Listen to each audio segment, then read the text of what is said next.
DeMarcus Cousins signed with the Warriors. A lot has happened since the last episode of Hoops and Brews. Man, I'm gonna tell y'all. Let's go ahead. Look. Pavy, I'll let you lead it off. Go ahead. So, I think I was actually texting you. Actually, I think we were texting about Melo probably.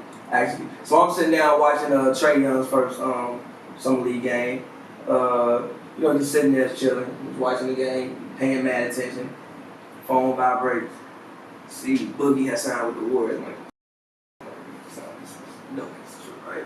I clicked it. I'm like, nah, Boogie is actually signed with the Warriors. My first thing was how. This has to be illegal. Mm-hmm. How? I wasn't angry though. Like I wasn't like when KD signed. I didn't have an issue with anything that Boogie did. I don't believe that he didn't get no offers though. That's a lie. No part of me believes nobody picked up the phone and called Boogie. No part of me believes that nobody called that man. But for him, I get it. I mean, you tore your Achilles. He's probably not going to be back on the court until at least February. My theory. And even when he gets back in February, he's not just going to hit the ground running and then he's going to play 30 games and go back to averaging 25 and 10 off of bum Achilles. That don't happen. But, I think it's a good move for him. I mean, it gives him the best possible chance to, one, repair his image, and two, to rehab. Because if you go somewhere else, they're gonna want you to be on the court by probably December, January, and then that, and maybe you like, I'm not ready.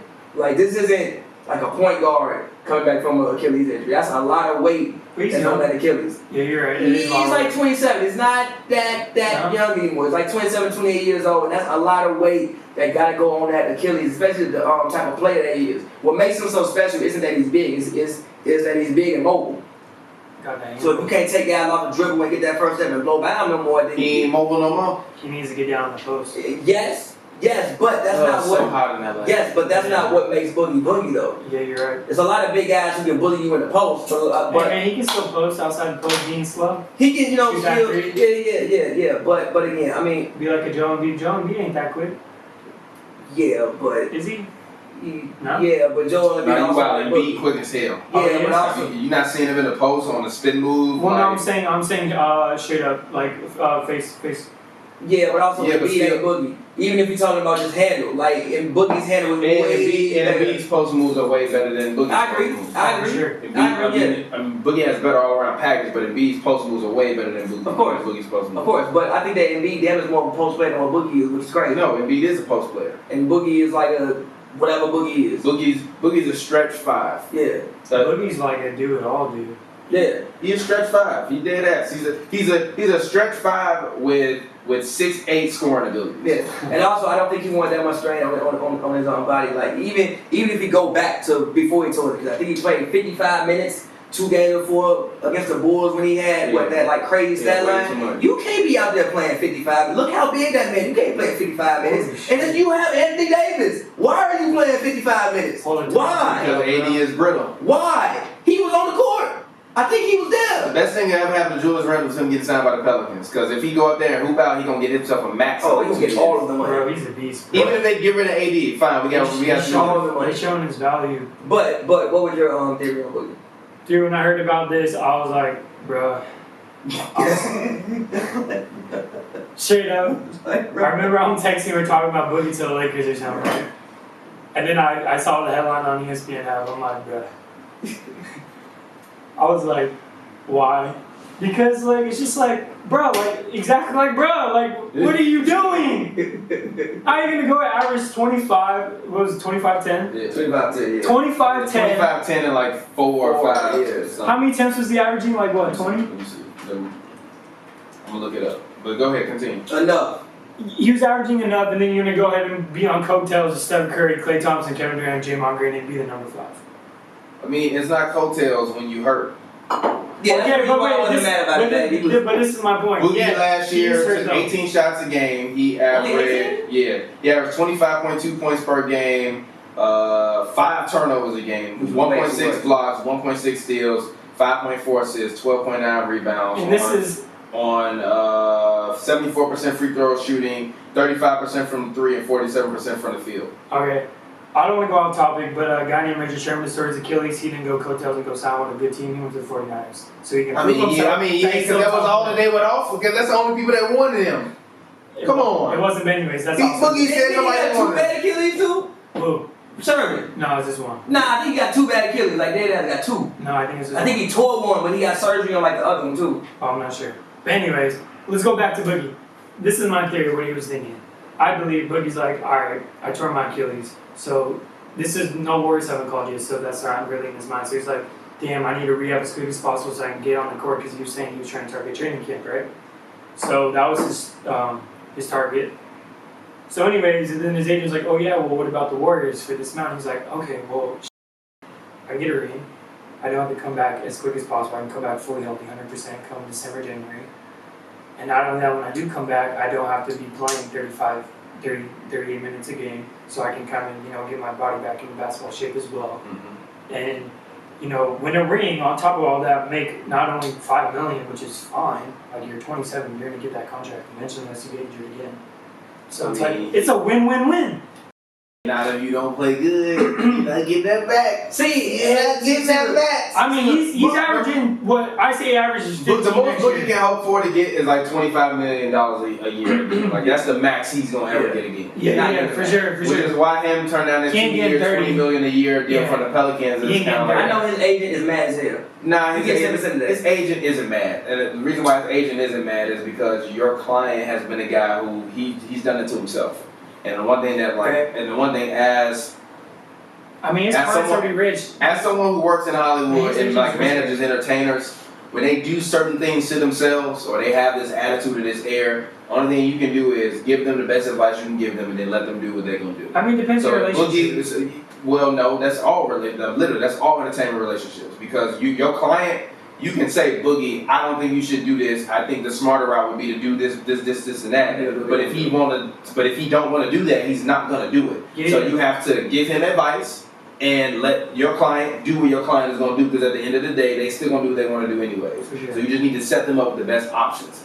If this was his agent's idea, after your client does what you probably advise him against, not taking the money here.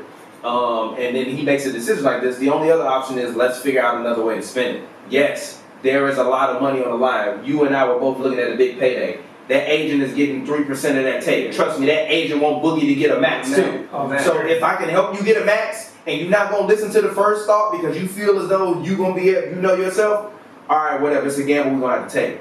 But also, if you one of my biggest clients, we're gonna take that gamble. Like if Michael Jordan towards Achilles and I'm Michael Jordan agent, I'm like, oh well, sign back to the Bulls for 15 million. No, hell no. You just got $35 million a year, Mike. We gonna go and we gonna play. We gonna win this goddamn ring. We gonna get these numbers up and we gonna go get this check Next summer.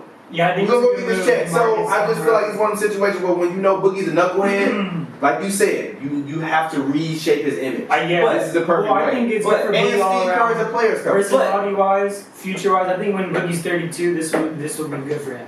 But for me, just on the court, only thing I worry about is getting in rhythm. Like this is gonna be a huge adjustment now. It may be nice. Boogie may only get like 7-8 shots. Yeah, but that's good. If you for see him, though. Draymond Green this year scoring, bro, he ain't scored a lick. But that's good for them though. I know. That's good for him though, because then he can work himself back in versus if he come in and try. Wait, timeout. They be acting like Steph Curry don't average basically 26, and KD basically don't average 26, and Clay average what, 20? Yeah. 20. Yeah, 20. Dude, that's a lot of points. A lot of points. And not only that, Draymond Green was what, averaging like 8 points a game? Yeah. Probably like 10. Like 10? Yeah. And then you put in Boogie. Boogie only gonna average no more than 15.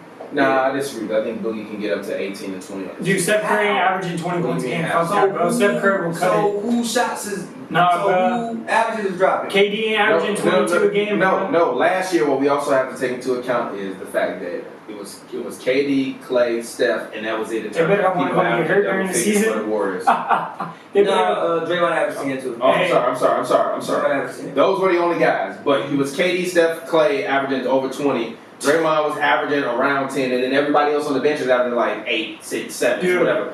You telling me Boogie going right below Clay at like 18 a game? No. Ain't possible. It is. No. It is, man. Somebody shot, but then It's not, bro. It's like playing with the All-Star team every day. Literally. Run the same offense you was running the All-Star team. Yeah, but they don't play defense all section. And they do. Also, they the best in the league. And also, the only thing I worry about, literally the only thing, the only one thing is. And I'm sorry, Draymond and Draymond. No, go ahead, my bad. Only thing I worry about is Boogie's defense. You know, people like to switch nowadays. I don't know how you gonna switch on people with a bad Achilles. Draymond averaged 11 points last I year. have no idea how you gonna switch on people with a bad Achilles. But that's about like the but that's about the only thing that I worry about. Yeah, Draymond's going Boogie full for me is defensive a mode and assisting next year. There's gonna be no scoring for him. I say his average is down to 5. No, I don't think it is. But Boogie for me, no, because I don't think Boogie's gonna play until after the All-Star break I next agree. year. And Boogie for me is a 1 through 3 quarter player for me.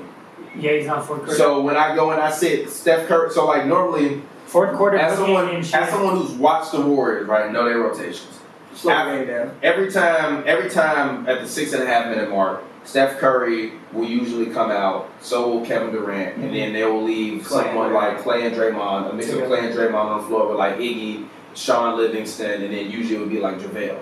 Well, in that instance, Boogie gets started. Boogie starts. You just leave Boogie in until the 8 minute mark. No, until the 8 minute mark. Take him out. But then you leave him on the floor with Draymond and Clay for like 3 minutes. So then you just run the offense through Boogie for them 3 minutes. When Boogie go to the bench, run the offense through Clay and Draymond. And then by the time you get to the second quarter, oh, wait a minute, look who's back in the game. Steph Curry and Kevin Durant. And then also you can put Boogie back in the game with them. And then you can run Steph Curry, Kevin Durant, and Boogie, let Clay and Draymond play the whole first quarter. Give them like the first 6 minutes off in the second quarter. And then just let Boogie play. And then when you sub Draymond and Clay back in, sub Boogie out. And then in the third quarter, you do the same thing you did in the first quarter, except for Boogie don't play in the fourth quarter, except for in spots when you need him against big men. And then you run Iggy out there. I think it'll work. I don't really think it's the money. points. I just think if Boogie's okay with not being able to shoot the ball, like say 7. Boogie ain't got no options, bro. Boogie don't have options, bro. Boogie don't have a choice. Yeah, that's what I'm saying. He don't have a choice. Because believe me, Steph Curry ain't Boogie don't have shots for nobody. Boogie don't have a choice.